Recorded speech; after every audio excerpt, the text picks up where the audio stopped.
Amados, a paz do Senhor. Estamos mais uma vez, claro, diante dessa belíssima oportunidade. Não canso de dizer isso, porque é uma verdade. E hoje nós vamos fazer uma simples introdução sobre a morte na panela. Panela, quando se diz assim, irmãos, podemos dizer a morte na terra. A terra para Deus não é mais ou menos do que um objeto, não é? E ele pode considerar como qualquer objeto. Então, a morte no Brasil. E aí nós vamos ler um texto de 2 Reis, capítulo 4, 38 a 41. E vamos decorrer aí alguns minutos esse tema. E apenas uma introdução. Vamos lá. O texto de Isaías diz assim, de 2 Reis, capítulo 2, versículos 4, 38 a 41. Vamos ver. Voltou Eliseu para Gigal. Havia fome naquela terra. E estando os discípulos do profeta assentados diante dele, disse ao seu moço: põe a panela grande ao lume e faça um cozinhado para os discípulos do profeta. Então saiu um ao campo apanhar ervas e achou uma trepadeira silvestre e, colhendo dela, encheu a sua capa de colossindas e voltou-se e cortou em pedaço, pondo-o na panela, visto que Naia não as conhecia. Depois deram de comer aos homens. Enquanto comia do cozinhado, exclamaram: morte na panela, ó homem de Deus! E não puderam comer. Porém, Eliseu disse: trazei farinha. Ele a deitou na panela e disse: tirai de comer para o povo. E já não havia mal nenhum na panela. Irmãos, esse Eliseu era um homem que tinha crédito com Deus. Tudo o que ele pedia, Deus fazia. Era uma credibilidade. É como você vai na sua conta, se tiver crédito, você vai lá e saca a quantidade que você quer. Se você tem crédito no comércio, você vai lá e pede e o vendedor lhe vende, porque você tem crédito. Falando nisso, como é que estão os seus créditos com Deus? Como é que estão os seus créditos com Deus? Irmão, a fome castigava rigorosamente. A fome castiga rigorosamente milhões de pessoas em todo o mundo. Isso é uma verdade que não se pode negar. A fome produz dor, desespero e morte. Sem pão não há vida. Onde falta o alimento, a vida entra em colapso. Irmãos, o Brasil está caminhando aí para uma grande fome. Para uma grande momentos de fome. Onde há falta de alimento, a vida entra em colapso. O pão é a primeira necessidade básica do ser humano. Quando Jesus fez menção da necessidade humana em sua oração, a primeira coisa que ele nos ensinou a pedir ao Pai foi: o pão nosso de cada dia, dar-nos hoje. Jesus ensinou a pedirmos a Deus o pão de cada dia. E muitos têm sem pedir e ainda reclamam da comida que tem. Victor Frankl, um grande logoterapia, foi preso e jogado no campo de concentração. Isso aqui é só um exemplo. Na Austrália, lá foi castigado com trabalhos esforçados. Isso, e forçada escassez de pão.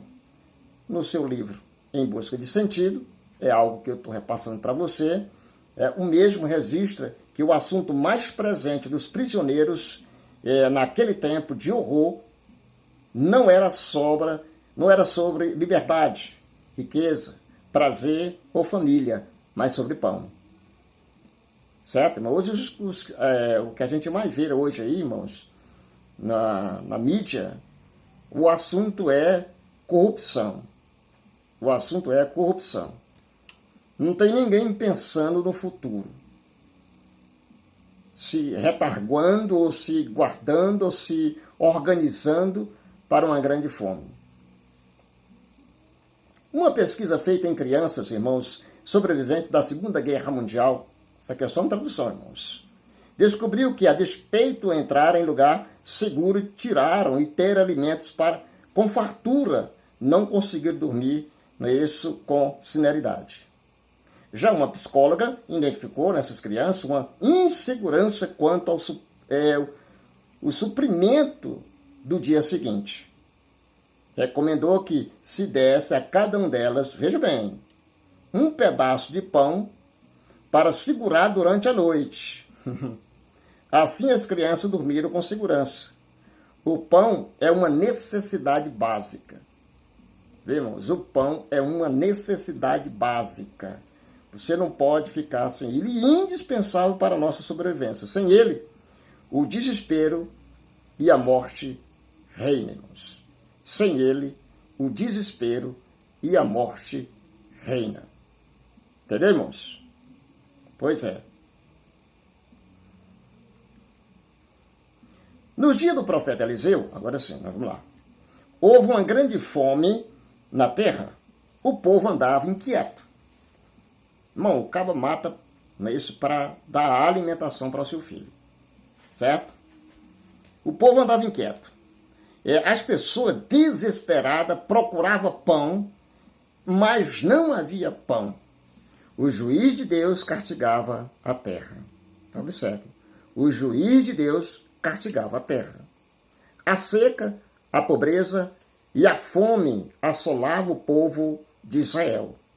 Os famintos estavam dispostos a comer qualquer coisa que lhe acalmasse o estômago fuzilado pela fome. Naquela época, chegou-se a se vender uma cabeça de jumento por 80 ciclos de prata. Foi nesse tempo que Eliseu estava palestrando na escola dos profetas para os discípulos dos profetas. Embora houvesse escassez de pão na terra, havia fartura de pão no céu, claro. Eliseu era um homem cheio do Espírito Santo de Deus e estava investindo a sua vida no treinamento de outros obreiros que pudessem ensinar com fidelidade a palavra de Deus. Por causa dessa fome que castigava a todos, Eliseu mandou seus discípulos para fazer cozinhado. Mas o homem que saiu ao campo à procura de erva trouxe veneno em vez de alimento. E enquanto todos já estavam se fartando do repasto, soou o grito: morte na panela, ó homem de Deus! E não puderam comer. Aí veja o que acontece quando o homem de Deus entra em ação. Veja o que acontece. O veneno mata mais do que a fome. O veneno é mais perigoso do que a inanição. As colocitinas não eram alimentos, mas veneno. Era instrumento de morte e não de vida. Da mesma forma, irmão, a morte espiritual princípio no cardápio espiritual. Tem muita gente morta aí, espiritualmente falando. Muitas pessoas morrem porque estão ingerindo veneno. Em vez de uma saudável refeição, a morte na sua casa, a morte na sociedade, a morte numa panela.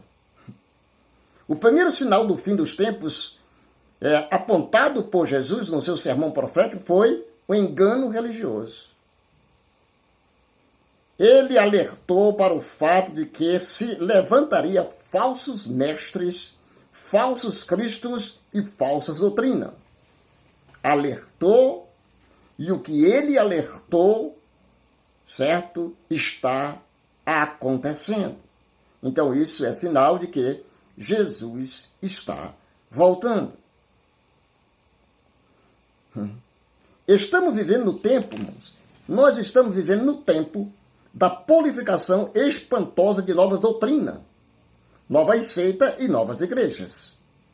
Há um panteão de novas crenças em que cada um pode abraçar a fé de acordo com a sua conveniência, do jeito que você quiser. As igrejas estão se transformando em supermercados espirituais, onde o freguês é quem determina o produto que ali é consumido. O mercantilismo religioso presente hoje de algumas igrejas chamadas evangélicas sobrepõe a indulgência da Idade Média. O mercado dejante da palavra de Deus é vergonhoso, irmãos, em nossos dias.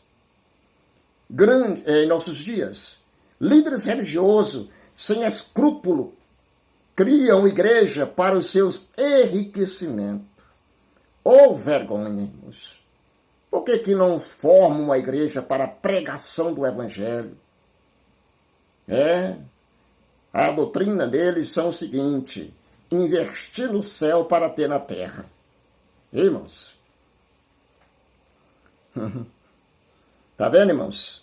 Já se fala até mesmo em pequenas igrejas e grandes negócios. Ou em grandes igrejas, negócios fabulosos. Líder espiritual sem temor a Deus, transformando a igreja numa empresa familiar, o púlpito num balão ou num balcão, o evangelho num produto lucrativo, o templo numa praça de baganha e os crentes em consumidores. Os escândalos se multiplicam em nosso país e ao redor do mundo. Promovido por camelôs, de luxo, de religião de lucro. É uma verdade, irmãos. Que acumula fortuna e forma os verdadeiros impérios econômicos pela exploração da fé. Esses líderes mais amantes do poder do dinheiro do que de Deus. Pregam falsas doutrinas e vendem falsas promessas e enganam os incautos com o falso evangelho. Eles dão palha em vez de pão ao povo. Esses líderes são discípulos de Simeão e o mágico. Eles se infiltram no meio da igreja para buscar glória para si mesmo, em vez de buscar a glória de Deus. Na verdade, há muitos que estão se alimentando de veneno e não de pão. Corre atrás de ilusão e não de verdade. Busca respostas para os seus traumas e pertenços, homens inspirados, em vez de buscar a eterna e infiel palavra de Deus, multiplica-se os gurus espiritual em redutos. Chama evangélicos, pessoas desprovidas de entendimento espiritual, analfabeta, nas escrituras oferece ao faminto, irmão, a palha dos seus sonhos, visões e revelações. Por falta de conhecimento, o povo perece. Por falta de pão, o faminto se emputurram de farelo. A igreja, irmãos, hoje cresce em número, mas descresce em credibilidade. Número, irmãos, é uma coisa, credibilidade é outra. Ela tem extensão, mas não profundidade. Ela tem influência política, mas não tem poder espiritual. Ela tem carisma, mas não tem caráter. Ela tem muita adesão, mas pouca conversão. Ei, Jesus, é mesmo. É espantoso, irmãos, o crescimento numérico das igrejas evangélicas no Brasil. de acordo do ano de 1990 a 2000, a igreja evangélica cresceu 58% no Brasil. Mas o país não mudou. As pessoas entram para a igreja, mas não são transformadas. Elas se tornam evangélicas, mas não nascem de novo. O caráter não é transformado. Elas não se tornam novas criaturas. A vida não muda. A família não muda. A conduta não muda. Elas continuam construindo sobre areia. Isso porque o evangelho não está mais presente nos púlpitos. Irmãos, não está mais presente nos púlpitos. Com verdade absoluta. Os pregadores estão falando mais de alta ajuda do que da ajuda do alto. Eles pregam mais sobre o que o homem pode alcançar do que sobre a gloriosa obra de Deus a favor do homem.